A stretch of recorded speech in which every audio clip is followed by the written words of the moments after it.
കർത്താവായി ക്രിസ്തുവിന് എന്റെ അഭിനന്ദനങ്ങൾ വന്ദനം അറിയിച്ചു കൊള്ളുന്നു. കേൾക്കാം ശരി അല്ലേ? ഇടയ്ക്ക് ഇച്ചിരി ബ്രേക്കപ്പ് ചെയ്യുന്നുണ്ട്, കേൾക്കാം, പക്ഷെ ഇടയ്ക്ക് ഇച്ചിരി ബ്രേക്കപ്പ് ചെയ്യുന്നുണ്ട്. വേറെ ആയാലും ഇത് ഓണാണോ ഇത് കാണുന്നുണ്ടല്ലോ, പിന്നെ അതെല്ലാരും ഓഫ് ആക്കുകയാണെങ്കിൽ ബ്രേക്കപ്പ് വരികയില്ല. എല്ലാരും മ്യൂട്ടാക്കിയാൽ മതി, അന്നേരം ബ്രേക്കപ്പ് വരികയില്ല. പിന്നെ ദൈവം ഒരു പ്രാവശ്യം കൂടെ നമുക്ക് അവസരം തന്നു. അത്ഭുതകരമായിട്ട് ദൈവം നമ്മളെ വഴിനിർത്തി. അതിനടുത്തൊക്കെ നന്ദിയോടെ ദൈവത്തെ മഹത്വപ്പെടുത്താം. അതുകൂടാതെ കർത്താവിന്റെ വരവിനായിട്ട് നമ്മളെ ക്ലാസ് സഹായിക്കട്ടെ. ഞാൻ ആദ്യമായിട്ടൊരു കാര്യം നിങ്ങളോട് ചോദിക്കുന്ന, ഇന്നത്തെ ദിവസത്തിന്റെ പ്രകൃതിയിലെ ഒരു പ്രതിഭാസം എന്തോ ആർക്കെങ്കിലും അറിയാമോ? ഇന്ന് നടക്കുന്ന ഒരു പ്രതിഭാസം ലൂണാർ എക്ലിപ്സ്. Thank you. അപ്പം മലയാളത്തിൽ പറഞ്ഞാല് ചന്ദ്രഗ്രഹണം അല്ലേ? അതെ, ചന്ദ്രഗ്രഹണമാണ്. ഇന്ന് രാത്രി 1 മണി കഴിഞ്ഞ് ഇവിടെ ടെക്സാസ് ഉള്ളവർക്ക്, ന്യൂയോർക്ക്, കാനഡയിലുള്ളവർക്ക് 2 മണി കഴിഞ്ഞും കാണാം. ഇന്ത്യയിലെ എനിക്ക് അറിഞ്ഞുകൂടാ, നാളെ ആയിരിക്കും ചന്ദ്രഗ്രഹണം നല്ലപോലെ കാണാൻ. ബ്ലഡ് മൂൺ എന്ന് പറയും. ബ്ലഡ് മൂൺ ഇപ്പൊ പല വർഷങ്ങൾക്ക് ശേഷമാണ് ഇത് വരുന്നത്. അപ്പം നമ്മുടെ ഈ വിഷയത്തെ അനുബന്ധിച്ച് ഞാനത് പറയാൻ ഉദ്ദേശിച്ച കാര്യം, ഈ ബ്ലഡ് മൂൺ വരുന്നെന്നും പറഞ്ഞ് ജോൺ ഹാഗിയൊക്കെ ഒരു പുസ്തകമൊക്കെ ഇറക്കി ഒത്തിരി സെൻസേഷനലൈസ് ചെയ്ത് ഞാൻ നേരത്തെ പ്രസ്താവിച്ചതുപോലെ ഈ കാര്യങ്ങളെല്ലാം, ഈ ലോകത്തിൽ നടക്കുന്ന സംഭവങ്ങളെല്ലാം വചനം പഠിച്ചവർക്ക് അത് എല്ലാവർക്കും അതിന് ബൈബിൾ കോളേജിൽ പോകണമെന്നില്ല. നമുക്ക് സൗകര്യമാർക്കും എല്ലാവർക്കും അത് ശ്രദ്ധിച്ച് പഠിക്കുകയാണെങ്കിൽ ലോക സംഭവങ്ങൾ നമ്മൾ ശ്രദ്ധിക്കുകയാണോ അത് മനസ്സിലായി കണക്ട് ചെയ്യാൻ സാധിക്കും. അത് യേശുക്രിസ്തു നമ്മളെ കൊണ്ട് അതാണ് ആഗ്രഹിക്കുന്നത്. ഉദാഹരണം പറഞ്ഞാൽ 1970 ഈ വെളിപാട് പുസ്തകം പഠിപ്പിക്കാൻ തുടങ്ങിയ ഞാൻ ഇന്ത്യ ഭരണ അസംബ്ലിയിൽ പ്രസ്താവിച്ച 2 കാര്യങ്ങളുണ്ട്. ഒന്ന്, അത് ചൈന ലോകത്തെ വലിയൊരു ശക്തിയാകും. അന്ന് ഇന്ത്യ ആയിരുന്നു ഇവർ ചൈനക്കാൽ അന്ന് മുമ്പിൽ നിന്നിരുന്നത്. പക്ഷെ എങ്ങനെയാണ് അത് വചനം പഠിച്ചത് കൊണ്ട് എനിക്ക് അത് കണക്ട് ചെയ്തുകൊണ്ടാണ്. അപ്പൊ ലോകത്തിലെ കാര്യങ്ങളെല്ലാം നമുക്ക് ഒബ്സർവ് ചെയ്യുകയാണെങ്കിൽ പഠിക്കാൻ സാധിക്കും. പ്രത്യേകിച്ച് മധ്യപൂർവ്വദേശത്തെ, മിഡിൽ ഈസ്റ്റിൽ, ഈജിപ്തിലെ 5-10 രാജ്യങ്ങളിൽ നടക്കുന്ന സംഭവങ്ങള്, യൂറോപ്പിൽ നടക്കുന്ന സംഭവങ്ങൾ, റഷ്യയിൽ നടക്കുന്ന സംഭവങ്ങൾ, ചൈനയിൽ നടക്കുന്ന സംഭവങ്ങൾ, അമേരിക്കയെ കുറിച്ച് വേദപുസ്തകത്തിൽ പറഞ്ഞിട്ടല്ല എങ്കിലും അമേരിക്കയിൽ നടക്കുന്നത് വളരെ പ്രധാനമായിട്ടുള്ള സംഗതിയാണ്. ഇതെല്ലാം അവസാനം യേശുക്രിസ്തുവിന്റെ 2ാമത്തെ മധ്യാകാശ വരവിനും അർമ്മഗദോൻ യുദ്ധത്തിനും ഉള്ള ഒരു തയ്യാറെടുപ്പാണ് എന്നുള്ളതാണ്. അപ്പോൾ ഞാൻ അന്ന് ചൈനയുടെ ഇത് പറഞ്ഞ് 70 പറഞ്ഞത്. പക്ഷെ എങ്ങനെ ചൈന പുറകിൽ നിന്ന് 90s ബിൽ ക്ലിന്റന് വേൾഡ് ട്രേഡ് ഓർഗനൈസേഷൻ ചൈനയ്ക്ക് മൊത്തം കൊടുത്തു. അപ്പം ചൈനക്കാര് ഇവിടെ മണിക്കൂറിന്, അമേരിക്കയിലൊക്കെ 1 മണിക്കൂറിന് കാർ ഷോപ്പിലൊക്കെ $30 മണിക്കൂറിന്. ചൈനയില് അവിടെ പട്ടാള ഭരണമാണ്, കമ്മ്യൂണിസമാണ്, അവിടെ സ്വാതന്ത്ര്യമില്ല, ചൈൽഡ് ലേബറുമാണ്. അപ്പൊ ഇവിടെ $30 കൊടുക്കുന്നതിന് പകരം 30 സെന്റ് കൊണ്ട് മണിക്കൂർ കൊണ്ട് കാർ എല്ലാം പ്രൊഡ്യൂസ് ചെയ്യാൻ സാധിക്കും. അതുകൊണ്ട് ലോകം മുഴുവൻ, ഇവർ ഇന്ത്യ വരെ കളിപ്പാട്ടങ്ങളെല്ലാം ചൈന കൈയടക്കി. അപ്പൊ അങ്ങനെ 2015 ആയപ്പോൾ ചൈന അമേരിക്കയെ മുൻപ് അതിനേക്കാൾ മുൻപിൽ വരുമെന്ന് പ്രവചിച്ചെങ്കിലും ട്രംപ് പ്രസിഡന്റ് ആയതുകൊണ്ട് അതിന് വിരാമം ഇട്ടു. ഭാവിയില് ചൈനക്കാര് അമേരിക്കയ്ക്ക് തുല്യമായിട്ട് വരാൻ സാധിക്കും. അതാണ് ഇപ്പൊ ഒന്ന് കാര്യം. വേറെ ഒരു കാര്യം പറഞ്ഞാല്, അപ്പൊ ഞാനിത് പറയുന്നതിന് നിങ്ങൾക്ക് എല്ലാവർക്കും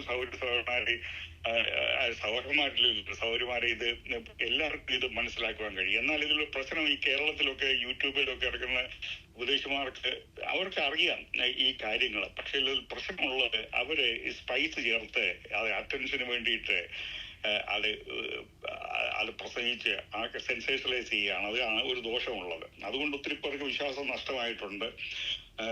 ഇപ്പൊ ഉടനെ സദ്ദാം ഹുസൈൻ അന്ത്യക്രിസ്തുവാണ്, അല്ലെങ്കിൽ ഒബാമ അന്ത്യക്രിസ്തുവാണ്, ട്രംപ് അന്ത്യക്രിസ്തുവാണ്, ക്ലിന്റൺ അന്ത്യക്രിസ്തുവാണെന്നൊക്കെ പ്രസംഗിക്കുമ്പോൾ നമുക്ക് ഇതൊരു സംഭവങ്ങൾ നമ്മൾ മനസ്സിലാക്കുക, നമ്മുടെ ആത്മീയ ജീവിതം ശരിയാക്കുക എന്ന് മാത്രമേ എനിക്ക് പറയാനുള്ളൂ. അതുകൊണ്ട് നമ്മൾ ഈ ലോകത്തിൽ നടക്കുന്ന കാര്യങ്ങൾ സൗകര്യമാരും എല്ലാവരും നമ്മുടെ കുഞ്ഞുങ്ങളെയും പഠിപ്പിക്കണം. അത് യേശുക്രിസ്തു നമ്മളെ കൊണ്ട് ആഗ്രഹിക്കുന്ന. അതുകൊണ്ട് ഈ ആദ്യമായി നമുക്ക് ഇതിനുള്ള ബന്ധത്തിൽ ലൂക്കോസിന് ശേഷം 12-ാം അധ്യായം 54 മുതൽ 56 വരെയുള്ള വാക്യങ്ങൾ വായിക്കുക. ലൂക്കോസിന് ശേഷം 12-ന്റെ 54 മുതൽ 56 വരെ.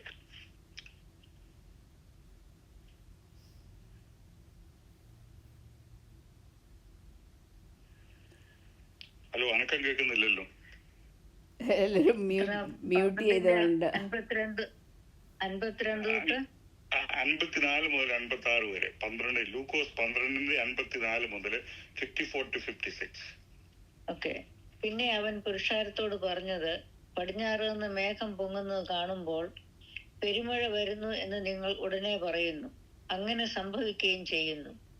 തെക്കൻ കാറ്റ് ഊതുന്നത് കണ്ടാലോ അത്യുഷ്ണം ഉണ്ടാകുമെന്ന് പറയുന്നു. അത് സംഭവിക്കുകയും ചെയ്യുന്നു. കപടഭക്തിക്കാരെ, ഭൂമിയുടെയും ആകാശത്തിന്റെയും ഭാവത്തെ വിവേചിപ്പാൻ നിങ്ങൾക്കറിയാം. എന്നാൽ ഈ കാലത്തെ വിവേചിപ്പാൻ അറിയാത്തത് എങ്ങനെ? ന്യായമായത് എന്തെന്ന് നിങ്ങൾ സ്വയമായി വിധിക്കാത്തതും എന്ത്? Thank you. അപ്പൊ അവിടെ യേശുക്രിസ്തുവിനെ പറയുന്ന അവിടുത്തെ ഇസ്രായേൽ മക്കളോട് ഈ പ്രകൃതിയെല്ലാം നിങ്ങൾക്ക് മനസ്സിലാക്കുക. ഈ കാര്യങ്ങൾ നടക്കുന്ന എന്തുകൊണ്ടാണ്? വേദപുസ്തകത്തില് ഉൽപ്പത്തി മുതൽ വായിച്ച ഇസ്രായേലിന് തീർച്ചയായിട്ടും അറിയാം, ഒരു രക്ഷകൻ വരും, അവൻ ക്രൂശിൽ തറയ്ക്കപ്പെടും, ഇവിടെ നിൽക്കും എന്നുള്ള ഈ കാര്യങ്ങളെല്ലാം ബൈബിളിൽ എഴുതിയിട്ടുണ്ട്. യെശയ്യാപ്രവചനത്തിലും നമുക്ക് എല്ലാവർക്കും അറിയാവുന്ന കാര്യങ്ങൾ. പക്ഷെ അവരുടെ മനസ്സ് അഹങ്കാരത്താൽ അത് തിരിച്ചു കളഞ്ഞു.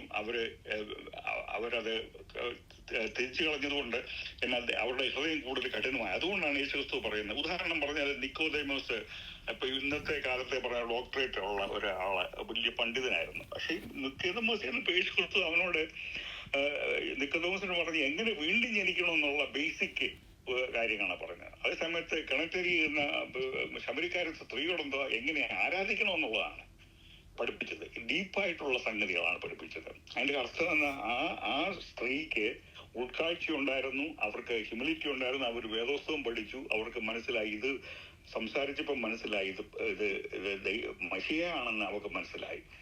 അതാണ് അതാണ് യേശുക്രിസ്തു അവിടെ യൂതന്മാരോട് പറയുന്നത്. അതുപോലെ തന്നെ ഇപ്പോഴും നമ്മുടെ ഈ ലോകത്തിൽ നമ്മൾ കാണുമ്പം ഇതൊന്നും യാദൃശ്യമല്ല. ഒക്ടോബർ 7 അവിടെ ഹമാസ് അവിടെ ഇസ്രായേലിൽ പോയി കൂട്ടക്കൊല നടത്തി. യാദൃശ്യമല്ല. ഇതെല്ലാം നമ്മുടെ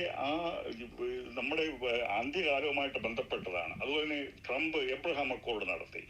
അതുപോലെ തന്നെ ഈ നമ്മുടെ സമൂഹത്തിൽ നടക്കുന്ന സംഗതികൾ ഇതെല്ലാം ഇതുമായിട്ട് ബന്ധപ്പെട്ടാണ് നമ്മൾ ഇവിടെ മനസ്സിലാകുന്നത്. കഴിഞ്ഞ ആഴ്ച 9-ാം അധ്യായം 11 വാക്യം വരെ വായിച്ചു. 12 മുതലാണ് ഇന്ന് പഠിക്കേണ്ടത്. പുതുതായിട്ടെങ്കിലും ഉണ്ടെങ്കിൽ ഈ 9-ാം അധ്യായം മുഴുവൻ വായിച്ചാൽ ഇന്ന് 12 മുതൽ ഞാൻ കവർ ചെയ്യും. 9-ാം അധ്യായം വായിച്ചാട്ടെ. 9-ാം അധ്യായം 1 മുതൽ വായിക്കാനാന്ന് പറയും. അതായിരിക്കുമല്ലോ നല്ലതല്ലേ? ആരെങ്കിലും പുതുതായിട്ട് കേൾക്കുന്നവരോ ആരെങ്കിലും ഉണ്ടെങ്കിൽ, ഇപ്പം ഈ ടേപ്പ് കാർഡ് പുതുതായിട്ട് കേൾക്കുന്നവരുണ്ടെങ്കിൽ അതിന് അവർക്ക് ഒരു കണക്ഷൻ കിട്ടുമല്ലോ. ഓക്കെ. 5-ാമത്തെ ദൂതനൂതി, അപ്പോൾ ഒരു നക്ഷത്രം ആകാശത്തു നിന്ന് ഭൂമിയിൽ വീണ് കിടക്കുന്നത് ഞാൻ കണ്ടു. അവന് അഗാധകൂപത്തിൻ്റെ താക്കോൽ ലഭിച്ചു. അവൻ അഗാധകൂപം തുറന്നു. ഉടനെ പെരുഞ്ചൂളയിലെ പുക പോലെ കൂപത്തിൽ നിന്ന് പുക പൊങ്ങി. കൂപത്തിൻ്റെ പുകയാൽ സൂര്യനും ആകാശവും ഇരുണ്ടുപോയി. പുകയിൽ നിന്ന് വെട്ടുക്കിളി ഭൂമിയിൽ പുറപ്പെട്ടു. അതിന് ഭൂമിയിലെ തേളിനുള്ള ശക്തി ലഭിച്ചു. നെറ്റിയിൽ ദൈവത്തിൻ്റെ മുദ്രയില്ലാത്ത മനുഷ്യർക്കല്ലാതെ ഭൂമിയിലെ പുല്ലിനും പച്ചയായത് ഒന്നിനും യാതൊരു വൃക്ഷത്തിനും കേടുവരുത്തരുത് എന്ന് അതിന് കൽപ്പനയുണ്ടായി. അവരെ കൊല്ലുവാനല്ല, 5 മാസം ദണ്ഡിപ്പിപ്പാനത്രേ അതിന് അധികാരം ലഭിച്ചത്. അവരുടെ വേദന തേൾ മനുഷ്യനെ കുത്തുമ്പോൾ ഉള്ള വേദന പോലെ തന്നെ. ആ കാലത്ത് മനുഷ്യർ മരണം അന്വേഷിക്കും, കാണുകയില്ല താനും. മരിപ്പാൻ കൊതിക്കും, മരണം അവരെ വിട്ട് ഓടിപ്പോകും. വെട്ടുക്കിളിയുടെ രൂപം യുദ്ധത്തിന് ചമയിച്ച കുതിരയ്ക്ക് സമം. തലയിൽ പൊൻകിരീടമുള്ളതുപോലെയും മുഖം മാനുഷ്യമുഖം പോലെയും ആയിരുന്നു. സ്ത്രീകളുടെ മുടി പോലെ അതിന് മുടിയുണ്ട്. പല്ല് സിംഹത്തിൻ്റെ പല്ല് പോലെ ആയിരുന്നു. ഇരുമ്പ് കവചം പോലെ കവചമുണ്ട്. ചിറകിൻ്റെ ഒച്ച പടയ്ക്ക് ഓടുന്ന അനേകം കുതിരത്തേരുകളുടെ ഒച്ച പോലെ ആയിരുന്നു. തേളിനുള്ളതുപോലെ വാലും വിഷമുള്ളും ഉണ്ട്. മനുഷ്യരെ 5 മാസം ഉപദ്രവിപ്പാൻ അതിനുള്ള ശക്തി വാലിൽ ആയിരുന്നു. അഗാധദൂതൻ അതിന് രാജാവായിരുന്നു. അവൻ എബ്രായ ഭാഷയിൽ അബദ്ദോൻ എന്നും യവന ഭാഷയിൽ അപ്പൊല്ലുവോൻ എന്നും പേർ. കഷ്ടം 1 കഴിഞ്ഞു. ഇനി 2 കഷ്ടം പിന്നാലെ വരുന്നു. 6-ാമത്തെ ദൂതനൂതി, അപ്പോൾ ദൈവസന്നിധിയിലെ സ്വർണപീഠത്തിൻ്റെ കൊമ്പുകളിൽ നിന്ന് ഒരു ശബ്ദം കാഹളമുള്ള 6-ാം ദൂതനോട്, യുഫ്രാത്തോസ് എന്ന മഹാനദീതീരത്ത് ബന്ധിച്ചിരിക്കുന്ന 4 ദൂതന്മാരെയും അഴിച്ചുവിടുക എന്ന് പറയുന്നത് ഞാൻ കേട്ടു. ഉടനെ മനുഷ്യരിൽ 1/3 കൊല്ലുവാൻ ഇന്ന ആണ്ട്, മാസം, ദിവസം, നാഴികയ്ക്ക് ഒരുങ്ങിയിരിക്കുന്ന 4 ദൂതന്മാരെയും അഴിച്ചുവിട്ടു. കുതിരപ്പടയുടെ സംഖ്യ 10,000 മടങ്ങ് 20,000 എന്ന് ഞാൻ കേട്ടു. ഞാൻ കുതിരകളെയും കുതിരപ്പുറത്തിരിക്കുന്നവരെയും ദർശനത്തിൽ കണ്ടത് എങ്ങനെയെന്നാൽ, അവർക്ക് തീനിറവും രക്തനീലവും ഗന്ധകവർണവുമായ കവചമുണ്ടായിരുന്നു. കുതിരകളുടെ തല സിംഹങ്ങളുടെ തല പോലെ ആയിരുന്നു. വായിൽ നിന്ന് തീയും പുകയും ഗന്ധകവും പുറപ്പെട്ടു. വായിൽ നിന്ന് പുറപ്പെടുന്ന തീ, പുക, ഗന്ധകം എന്നീ 3 ബാധയാൽ മനുഷ്യരിൽ 1/3 മരിച്ചുപോയി. കുതിരകളുടെ ശക്തി വായിലും വാലിലും ആയിരുന്നു. വാലോ സർപ്പത്തെ പോലെയും തലയുള്ളതും ആയിരുന്നു. ഇവയാൽ അത്ര കേടുവരുത്തുന്നത്. ഈ ബാധകളാൽ മരിച്ചു പോകാത്ത ശേഷം മനുഷ്യരോ ദുർഭൂതങ്ങളെയും കാണുവാനും കേൾപ്പാനും നടപ്പാനും വഹിയാത്ത പൊന്ന്, വെള്ളി, ചെമ്പ്, കല്ല്, മരം ഇവ കൊണ്ടുള്ള ബിംബങ്ങളെയും നമസ്കരിക്കാതെ വണ്ണം തങ്ങളുടെ കൈപ്പണി വിട്ട് മാനസാന്തരപ്പെട്ടില്ല. തങ്ങളുടെ കൊലപാതകം, ക്ഷുദ്രം, ദുർനടപ്പ്, മോഷണം എന്നിവ വിട്ട് മാനസാന്തരപ്പെട്ടതുമില്ല. Thank you, appreciate much.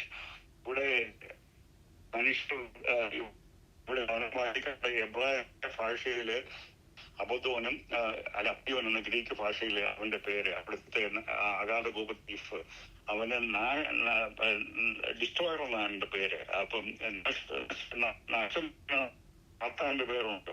സാത്താൻ പോലെ ഏകദേശം ദുർഭൂതമാണ് അവന് അല്ലെങ്കിൽ അതുപോലെ മനുഷ്യത്തിലേക്ക് തിരിച്ചറിഞ്ഞത് മൂലം അഗാധ കൂപത്തിലെ ദുർഭൂതങ്ങളെ വിട്ടതായിട്ടാണ് നമ്മൾ ഇവിടെ കാണുന്നത്. ബ്രേക്ക് ആകുന്നുണ്ടോ? ഉണ്ട്. കേക്കത്തില്ലേ? കേൾക്കാം, ഇടയ്ക്കിടയ്ക്ക് ഇച്ചിരി ബ്രേക്ക് ചെയ്യുന്നേ, സാരമില്ല. ഓക്കെ, ഞാൻ ഇത് സ്റ്റേജിലായി ഇതിലായി പ്രശ്നമുണ്ടെങ്കിലല്ലേ ഞാൻ സൈൻ ഓഫ് കൂടുതൽ പ്രശ്നമുണ്ടെങ്കിൽ പിന്നെ കയറാം. ഓക്കെ, അപ്പം ഇപ്പോൾ വായിച്ചപ്പോൾ നമുക്ക് അറിയാം എത്രയോ വികൃതമായിട്ടുള്ള ജീവികളാണ് കാണുന്നത് വാലിലും. പക്ഷേ അവര് മരണത്തെ അന്വേഷിച്ചാലും മരണത്തെ കാണുകയില്ല. അതുപോലെ മനുഷ്യർ കണ്ടിട്ടുള്ള വെട്ടുകിളികളെ പോലെയുള്ള വെട്ടുക്കിളിയല്ല. നമുക്കറിയാം വെട്ടുക്കിളി എങ്ങനെയാണുള്ളത്. 5 മാസം ദണ്ഡിപ്പിക്കും. അവരെ കൊല്ലുവാനല്ല, മരിക്കണമെന്ന് എല്ലാവരും ആഗ്രഹിച്ചാലും അവര് മറക്കുകയില്ല. അങ്ങനെ മഹാകരമാണ്. ചിലര് പറയും പണ്ട് മുതലേ ഉണ്ട്. ഇല്ല, ശരിയാ, പണ്ട് നമുക്കറിയാം ഓരോ രാജ്യത്തായിട്ട് ഇപ്പൊ ഇന്ത്യയെ ഓരോ വിശ്വാസികളെ. എന്നാൽ ഇവിടെ ഇത് കാണുന്ന സർവ പ്രപഞ്ചം മുഴുവനും തന്നെ ആരും അനുഭവിക്കാത്ത, ഇതുവരെയും വരാത്ത, അതിനാണ് ഗ്രേറ്റ് ട്രിബുലേഷൻ എന്ന് പറയുന്നത്. അതുകൊണ്ട് ഈ പറയുന്ന കാണുന്ന എല്ലാ കാര്യങ്ങളും സൃഷ്ടി മുതലേ ഉണ്ട്. പക്ഷെ ഒരിക്കലും മാരകമായിട്ട് രീതിയിൽ വന്നിട്ടില്ല. അതുകൊണ്ടാണ് ഇത് ഗ്രേറ്റ് ട്രിബുലേഷൻ എന്ന് പറയുന്നത്. 12 മുതല് അപ്പം ആരംഭിക്കുന്നത് കഷ്ടത്തെ കുറിച്ച് പറഞ്ഞാണ് ഇത് സംഭവിക്കുന്നത്. അത് ഭയാനകതയാണ്. ശേഷിക്കുന്നതിൽ 1/3 പാപം ചെയ്തതിൽ ഏറ്റവും വെറും ശക്തരുമായ 4 ദൂതന്മാരാണ് അഴിച്ചുവിടുന്നത്. ഇവിടെ കാണുന്ന 4 ദൂതന്മാരെ വെളിപ്പാട് 6:8 പറഞ്ഞിരിക്കുന്ന ന്യായവിധി നടന്നപ്പോൾ ലോകജനതയുടെ സംഖ്യയിൽ 4/1 കൊല്ലപ്പെട്ട കാര്യം നേരത്തെ നമ്മൾ പഠിച്ചതാണ്. അത് ഓർക്കുന്നുണ്ടായിരിക്കുമല്ലോ. നദികളിലെയും നീരുകളും ഉണ്ടല്ലേ? നദികളിലെയും നീരുകളിലെയും ശുദ്ധജലം കയറുന്നത് 10-11 നമ്മൾ പഠിച്ചതാണ്. പിന്നെ ഈ ശേഷിച്ചവരിൽ 31% രണ്ടാമത്തെ സംഭവിക്കുമ്പോൾ ജീവഹാനി സംഭവിക്കും. I still have problem. Maybe sign off and do it again because it's a lot of breaking. Okay. Thank you. Sorry.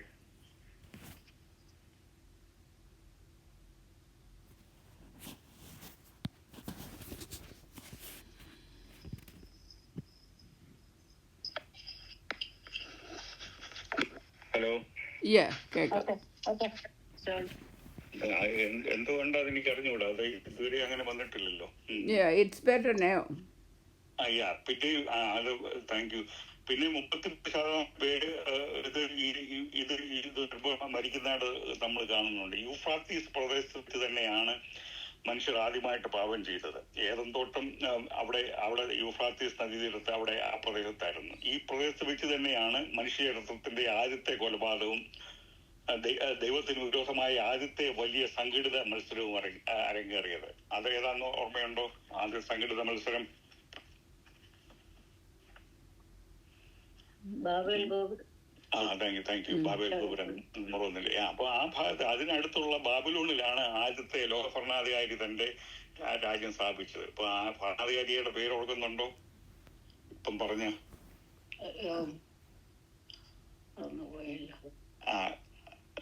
Nimrod. ബാബിൽ നിങ്ങൾ ഓൾറെഡി പറഞ്ഞു. പിന്നെ ഏകദേശം എല്ലാവർക്കും അതറിയാമെന്ന് തോന്നുന്നു. യൂഫ്രാട്ടീസ് പ്രദേശം തീർച്ചയായും മനുഷ്യ ചരിത്രത്തിലെ പല പ്രധാനങ്ങൾക്കും സാക്ഷ്യം വഹിക്കായി. ഇനിയും ആ പ്രദേശത്താണ് സംഭവങ്ങളെല്ലാം നടക്കാൻ പോകുന്നത്. റോമാക്കാരും ഗ്രീക്കുകാരും ബാബിലോണിയരും ഒരുപോലെ കണക്കാക്കിയിരുന്ന യൂഫ്രാട്ടീസ് പൗരസ്ത്യ ദേശത്തെയും പാശ്ചാത്യ ദേശത്തെയും തമ്മിൽ വേർതിരിക്കുന്ന ഒരു നദിയാണെന്നാണ് പറഞ്ഞിരുന്നത്. റഡിയാർ കിപ്ലിംഗ് തന്നെ അങ്ങനെ എഴുതിയിട്ടുണ്ട്. എന്നാൽ ഇവിടെ നമ്മൾ കാണുമ്പോൾ വെളിപാട് 9:14-15 കാണുന്ന 4 ദൂതന്മാർ യൂഫ്രാട്ടീസ് നദിക്ക് കിഴക്ക് ഭാഗത്ത് ഉള്ള 200 മില്യൺ സൈന്യത്തെ യുദ്ധം ചെയ്യുന്നതിനായി ഒരുക്കി നിർത്തുന്നത് നമ്മൾ കാണുന്നുണ്ട്. അത് ഇതിനെക്കുറിച്ച് വെളിപ്പാട് പുസ്തകം 16 അവിടെ വരുമ്പോൾ ഞാനത് കൂടുതലായിട്ട് എക്സ്പ്ലെയിൻ ചെയ്യുന്നതായിരിക്കും.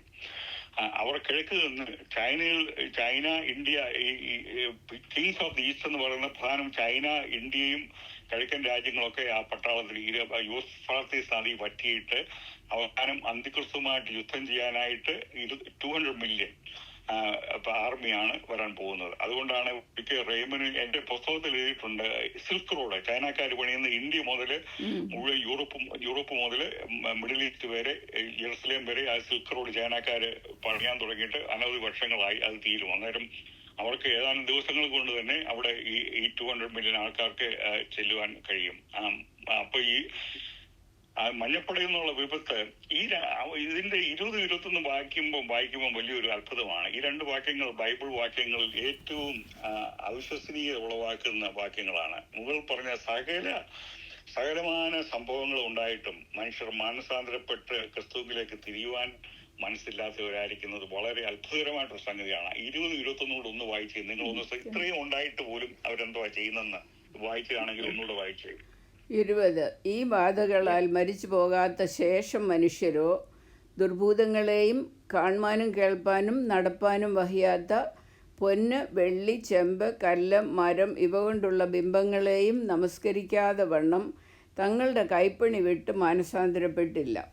തങ്ങളുടെ കൊലപാതകം, ക്ഷുദ്രം, ദുർനടപ്പ്, മോഷണം എന്നിവ വിട്ട് മാനസാന്തരപ്പെട്ടതുമില്ല. ഇത് നിങ്ങൾ സമയം കിട്ടുമ്പോൾ ഒന്ന് ചിന്തിച്ചു നോക്കുക. ഞാൻ പല പ്രാവശ്യം ചിന്തിച്ച ഇത്രയും സംഭവങ്ങൾ ഉണ്ടായിട്ട് പോലും അവർക്കൊരു മാനസാന്തരം വരുന്നില്ല.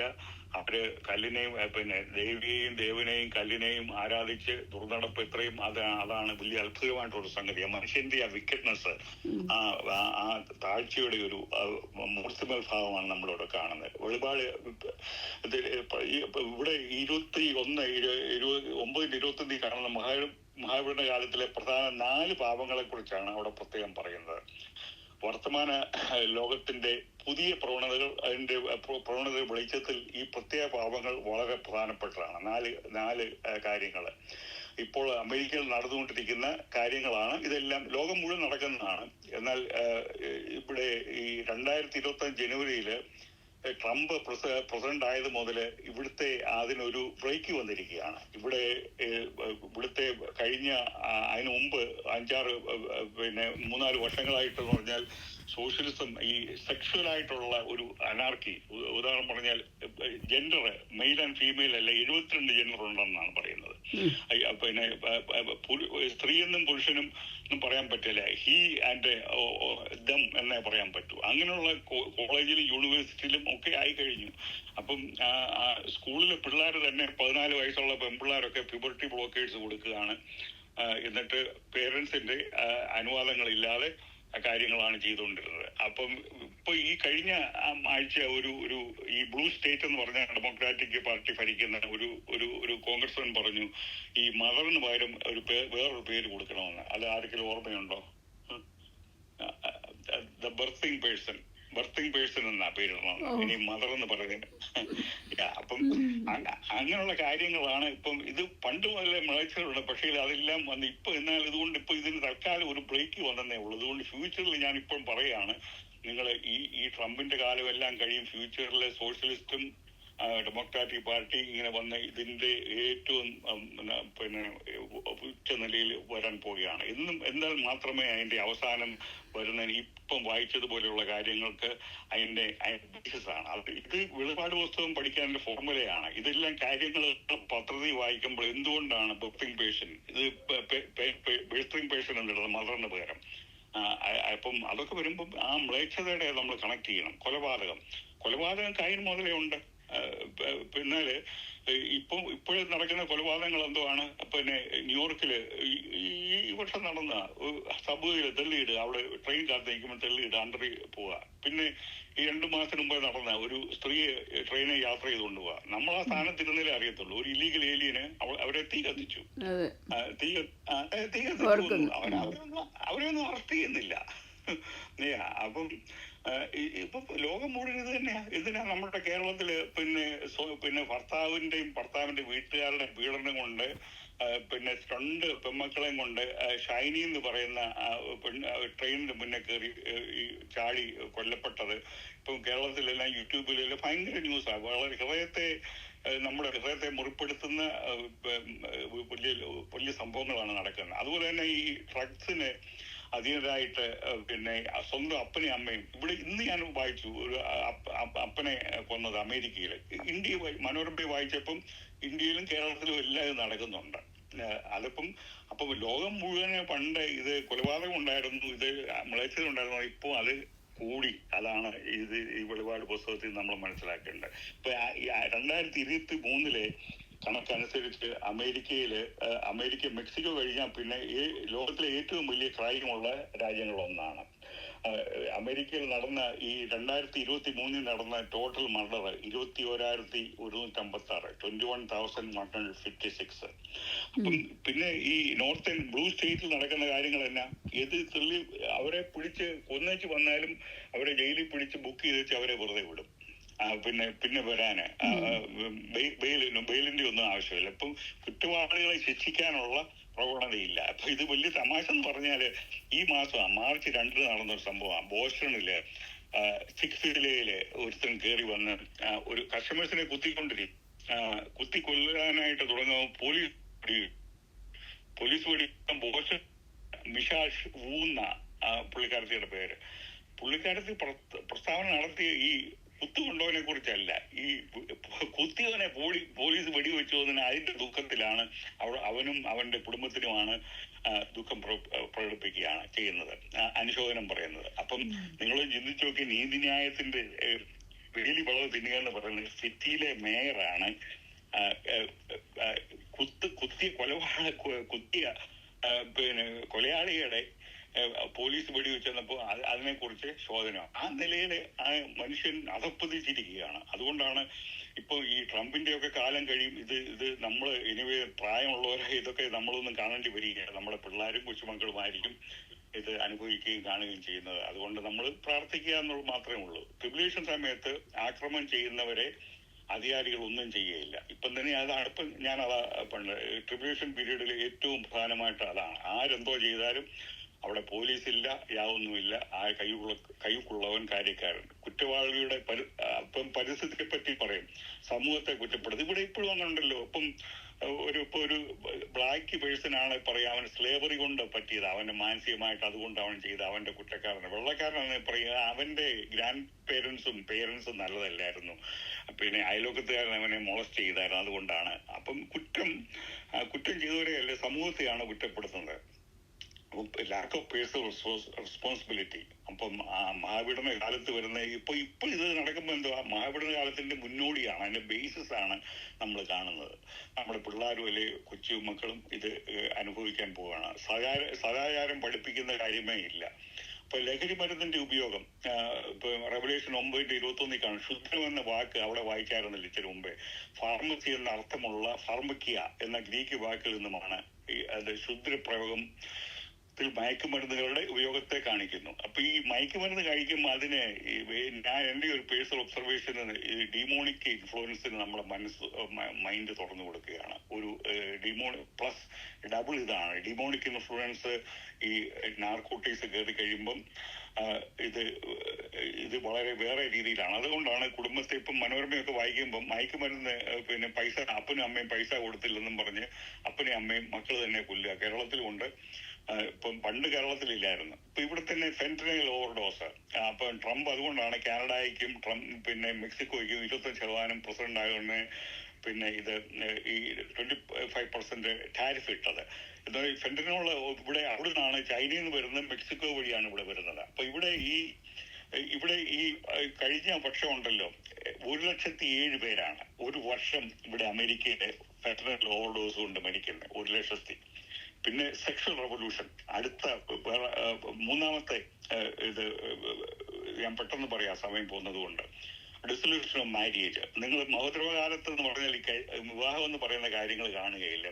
ഈ മൃഗത്തെ പോലെ ആയിരിക്കും. നിങ്ങൾ കാണുന്നുണ്ടോ പട്ടിയോ പൂച്ചയോ കോഴിയോ ആടിനോ കിടാവിനോ ഒന്നും അങ്ങനെ അവർക്ക് സ്പൗസ് ഇല്ലല്ലോ. കാണുന്ന ആരും ഏതുമായിട്ടും ഓപ്പോസിറ്റ് സെക്സുമായിട്ട് ആ ഒരു മൃഗീയ സ്വഭാവമാണ്. എന്നാൽ പ്രത്യേകിച്ച് ഞാൻ റിസർച്ചിൽ പഠിച്ചിട്ടുണ്ട്. ഒരേ സ്പൗസുള്ള മൃഗങ്ങളും പക്ഷികളും ന്യൂനമായിട്ട് എക്സെപ്ഷനായിട്ടുണ്ട് കേരളത്തിൽ പ്രത്യേക ഇനത്തിലുള്ള. എന്നാൽ ജനറലി 99% മൃഗത്തിന് അങ്ങനെ യാതൊരു ഡിസേൺമെന്റും ഇല്ല എന്നുള്ളത്. അതുപോലെ ആയിത്തീരും മഹാവിടന കാലത്തെ വിവാഹം എന്നുള്ളത് അപ്രത്യക്ഷമാകും. സദാചാരം ഒന്നുമില്ലാതാകും. ഇപ്പൊ 2021 ഞാൻ വായിപ്പിച്ചപ്പോൾ അതാണ് നിങ്ങൾ കണ്ടത്. എന്നിട്ടും ഇവർക്ക് യാതൊരു പശ്ചാത്തലവുമില്ല. 4ാമത്തെ പോയിന്റ് കുറ്റകൃത്യങ്ങളുടെ വർധന. സകല മോഷണവും കൊള്ളയും പിടിച്ചുപറിക്കുകയും ഇത് മുഴുവൻ ആർക്കും ഒരു സേഫ്റ്റി കാണുകയില്ല. അപ്പം ഇവിടെ ഷോർട്ടേജ് വരുമല്ലോ ഈ ട്രിബുലേഷൻ കാലത്ത്. അതുകൊണ്ട് ആരെന്ത് കൊണ്ടുപോയാലും അതിനെ പിടിച്ചുപറിക്കുകയാണ്. അവിടെ യാതൊന്നും ആർക്കും പോലീസില്ല, യാതൊന്നുമില്ല. ആ മഹാ ട്രിബുലേഷൻ എന്ന് പറഞ്ഞാൽ എല്ലാ വിധത്തിലുള്ള ട്രിബുലേഷനാണ് വരുന്നത്. ഇപ്പൊ അമേരിക്കയിൽ തന്നെയാണെങ്കിൽ 2023 ക്രൈം സ്റ്റാറ്റിസ്റ്റിക്സ് അനുസരിച്ച് 14 മില്യൺ പിന്നെ ക്രിമിനൽ ഒഫൻസ് ആണ് ഒറ്റ വർഷം 2023 നടന്നിരിക്കുന്നത് തന്നെ. അപ്പോൾ അങ്ങനെയുള്ള നിലയിൽ ഇപ്പം ഇന്ത്യയിലായി കേരളത്തിലായി എല്ലാ സ്ഥലങ്ങളിലും ഈ സമാധാന നില പോകുന്നു. പ്രത്യേകിച്ച് പാശ്ചാത്യ രാജ്യങ്ങളിൽ ഇങ്ങനെ നടക്കുകയാണ്. അതുകൊണ്ട് ഈ വെളിപ്പാട് പുസ്തകത്തിൽ കാണുന്ന കാര്യങ്ങൾ നമ്മൾ ഇതിന്റെ ഫോർമുലയാണ് പഠിപ്പിച്ചത്. ഇപ്പൊ ഏത് കാര്യങ്ങൾ കണ്ടാലും ഇപ്പൊ ഇവിടെ ചൈനയിലെ കാര്യങ്ങൾ ന്യൂസൊക്കെ കാണുമ്പോഴും നമ്മൾ അവസാനത്തിന്റെ ഓരോ സ്റ്റെപ്പുകൾ ഓരോ കല്ലുകൾ വെക്കുകയാണെന്ന് മനസ്സിലാക്കി നമ്മുടെ ജീവിതത്തെ ക്രമീകരിക്കുക. അതാണ് എനിക്ക് പറയാനുള്ളത്. ഇനി 4 മിനിറ്റേ ഉള്ളൂ. ആർക്കെങ്കിലും എന്തെങ്കിലും ചോദിക്കാനുണ്ടോ? നമ്മൾ ഇത് 9ാം അധ്യായം ഇന്നത്തെ കൊണ്ട് കഴിയുവാന്നോ അതോ ഇനിയും ഒന്നുകൂടെ? എനിക്ക് കഴിയുക. അതിന് സംശയം ഉണ്ടെങ്കിൽ പറയാവുന്നേ ഉള്ളൂ. ഇതുകൊണ്ട് അല്ല, ഞാൻ അത് 17ഉം 18ഉം വാക്യങ്ങളൊന്നും ശരിക്കും വായിച്ചില്ലായിരുന്നു. അതിൻ്റെ കാര്യം ഈ കുതിരകളെയും കുതിരപ്പുറത്ത് ആ ഡിസ്ക്രിപ്ഷനെ അത് റിയൽ കുതിരയായിരുന്നോ അതോ എന്തോ എന്തോ അതേക്കുറിച്ച് സണ്ണിയുടെ അഭിപ്രായം? അത് അഭിപ്രായം നമ്മൾ ഇപ്പൊ ഇത് പറയുന്നില്ലേ കുതിരയെന്നും ഇതൊക്കെ അവിടെ പറയുന്ന നമ്മളെ അന്നത്തെ രീതിയിൽ നമ്മളെ മനസ്സിലാക്കാൻ വേണ്ടി പറയും. ഇത് ഞാൻ തുടക്കത്തിൽ പ്രത്യേക ജീവികളാണ്. പ്രത്യേക രീതിയിൽ അത് റിയൽ കുതിരയല്ല. കുതിരയെ പോലെയുള്ള ഇപ്പൊ കഴിഞ്ഞ ദിവസം ജീവികളുടെ കാര്യം ഞാൻ പറഞ്ഞത് ജീവികളെ ഇന്ന പോലെ ഇരിക്കുന്ന സിംഹത്തെ പോലെ അല്ലെങ്കിൽ കാളയെ പോലെ എന്ന് പറയുമ്പം ആ റിയൽ കുതിര ആയിരിക്കണമെന്നില്ല. ഇത് ദൈവത്തെ യേശുക്രിസ്തുവിന്റെ കയ്യിലാണ് എല്ലാം. അവർ പാപം ചെയ്ത ദൂതന്മാരെ അവർ പ്രത്യേക രീതിയിൽ ആ നിലയിൽ നമ്മളെ മനസ്സിലാക്കാൻ വേണ്ടി കുതിര എന്ന് പറയുന്ന ഏകദേശം അത് ഷേപ്പായിരിക്കും. എന്നാൽ വികൃതമായിട്ട് വായിൽ കൊണ്ടും ദോഷം ചെയ്യും, വായിൽ നിന്നും പിന്നെ ഗന്ധകം വരും, പിന്നെ വാൽ കൊണ്ട് കുത്തുകയും ചെയ്യും. തേള് കുത്തുന്നത് പോലെ. അപ്പം വികൃത ജീവികളാണ് ഇതെല്ലാം. നമ്മളെ മനസ്സിലാക്കാൻ വേണ്ടി ആ നിലയിൽ ഇതിരിക്കുന്നതാണ്. അത് ഭീകരമായ അത് ദുർഭൂതങ്ങളാണ്. 5 മാസം അത് ദണ്ഡിപ്പിക്കുക കൊല്ലാനല്ല. അപ്പം ഇത് കഴിഞ്ഞ ഞാൻ വീഡിയോ ഇട്ടായിരുന്നല്ലോ അവിടെ നോഹയുടെ കാലത്തിന് ശേഷം ടാറ്റാറസിലിട്ടിരിക്കുന്ന അവരെ അഗാധകൂപത്തിന്റെ താക്കോല് ഒരു സ്വർഗത്തിൽ നിന്ന് നക്ഷത്രം വീണെന്ന് ആകാശത്തുനിന്ന് വീണെന്ന് പറഞ്ഞപ്പോൾ സാത്താൻ താഴെ വീണു. യേശുക്രിസ്തു തന്നെ അവന്റെ കീ കൊടുത്തു. അത് തുറന്നു വിട്ടപ്പോൾ അവിടുന്ന് ദുർഭൂതങ്ങളെല്ലാം ഇറങ്ങി വന്ന് പല രീതിയിലുള്ള വെട്ടുക്കിളി എന്നാണ് വെട്ടുക്കിളി ഇംഗ്ലീഷിന് ലോക്കസ്റ്റ് എന്നാ അതിന് പറഞ്ഞിരിക്കുന്നത്. അത് വേറെയല്ലേ? അത് അഗാധകൂപത്തിൽ നിന്ന് ഈ വെട്ടുക്കിളി ഇറങ്ങി വരുമ്പം അവർക്ക് ഞാൻ ഇത് വായിച്ചത് മനസ്സിലാക്കിയ കാര്യം പറയുക, അവർക്ക് ഒരു തരം ഡിമോണിക് പവർ കൊടുത്ത ഈ വെട്ടുക്കിളികളെ വിട്ടു. എന്നിട്ട് ഈ 5 മാസം എന്ന് പറഞ്ഞിരിക്കുന്നത് ഒരു സാധാരണ നോർമൽ വെട്ടുക്കിളിയുടെ ലൈഫ് സ്പാൻ എന്ന് പറയുന്നത് 5 monthsേ ഉള്ളൂ. അപ്പം അതുകൊണ്ടാണ് അതിന് ആ 5 മാസം കൊണ്ട് അവരുടെ പണി തീർന്നു. അവർ അഗാധകൂപത്തിൽ നിന്ന് ഇറങ്ങി വരുമ്പോൾ അവിടെ ഉണ്ടായിരുന്ന ബോട്ടംലെസ് പിറ്റ്, അതിൽ നിന്ന് വരുന്ന ആ പുകയും എല്ലാമായിട്ട് ഈ ഡിമോണിക് പവർ കൊടുത്ത് ഈ വെട്ടുക്കിളിയെ ഇങ്ങോട്ട് വിട്ടതെന്നാണ് അതിൽ മനസ്സിലായത്. പക്ഷെ മറ്റേ ഞാൻ പറഞ്ഞത് ഈ 17 to 19 വാക്യങ്ങളിൽ കുതിരയുടെ കാര്യം അതായത് യോഹന്നാൻ അന്നത്തെ അറിവനുസരിച്ച് ഇപ്പോഴത്തെ ഈ ന്യൂക്ലിയർ വാറിനെ കുറിച്ചൊക്കെയാണ് പറഞ്ഞിരിക്കുന്നതെന്നാണ് ചിലർ പറയുന്നത്. അങ്ങനെയാണ് ഞാൻ ഒരിടത്ത് വായിച്ചത്. ചിലരല്ല, ഞാൻ പറഞ്ഞാണല്ലോ 6-ാം അധ്യായത്തിലെ എല്ലാം പറഞ്ഞായിരുന്നല്ലോ. അത് എന്റെ ക്ലാസ്സിൽ ഞാൻ പറഞ്ഞായിരുന്നല്ലോ. ഇപ്പൊ അത് ന്യൂക്ലിയർ ബോംബ് ആണ് അവിടെ ആകാശത്ത് നക്ഷത്രം വീണെന്ന് പറയുന്നതെല്ലാം. അപ്പം അന്ന് പിന്നെ യോനാന് അറിയുന്ന ഈ അഗ്നിപർവ്വതം മാത്രമേ ഉണ്ടായിരുന്നുള്ളൂ. എന്നാൽ ഇപ്പോഴത്തെ എന്നെ കഴിഞ്ഞ ക്ലാസ്സുകളിൽ ഞാൻ എടുത്തായിരുന്നു ന്യൂക്ലിയർ ബോംബ് വീഴുന്നതും ഇത് ഇങ്ങനെയൊക്കെയുള്ള കാര്യങ്ങൾ. അതെ, അത് അന്ന് 6-ാം അധ്യായത്തിന്റെ വെച്ച് പറയായിരുന്നു. പിന്നെ അതുപോലെ തന്നെ ഈ കളേഴ്സ് ഫയറി റെഡും പിന്നെ ബ്ലൂ, യെല്ലോ അതൊക്കെ വെച്ച് നോക്കുമ്പം ഈ 200 million ആളുകൾക്ക് ഒരു ആർമി ഉണ്ടാക്കണമെങ്കിൽ അത് ചൈനയിലേ ഉള്ളെന്നും അത് ചൈനയിൽ നിന്നായിരിക്കും വരുന്നതെന്നും ഒക്കെ വായിക്കുന്നുണ്ട്. അത് ഞാൻ അതിന്റെ വിവരം പറയാം. അപ്പൊ ഇത് ഞാൻ ആദ്യം പറഞ്ഞ പോലെ സെയിം ഇതൊന്നും ഫണ്ടമെന്റൽ അല്ലാത്തതുകൊണ്ട് ഞാൻ അതുകൊണ്ടാണ് അതിനെ. പിന്നെ എന്നാല് എന്റെ ദാനിയലിന്റെ പുസ്തകത്തില് ഞാൻ ഈ 200 വരുന്നതിന്റെ ചൈനയിലെ ഒരു പോപ്പുലേഷന്റെ ചാർട്ട് കൂടെ റെയ്മന്, നിങ്ങൾ പോകുന്നതിന് മുമ്പാണ് റെയ്മന് അത് ഇവിടെ ചാപ്പലിൽ പിന്നെ കാണിച്ച് പ്രസംഗിച്ചായിരുന്നു.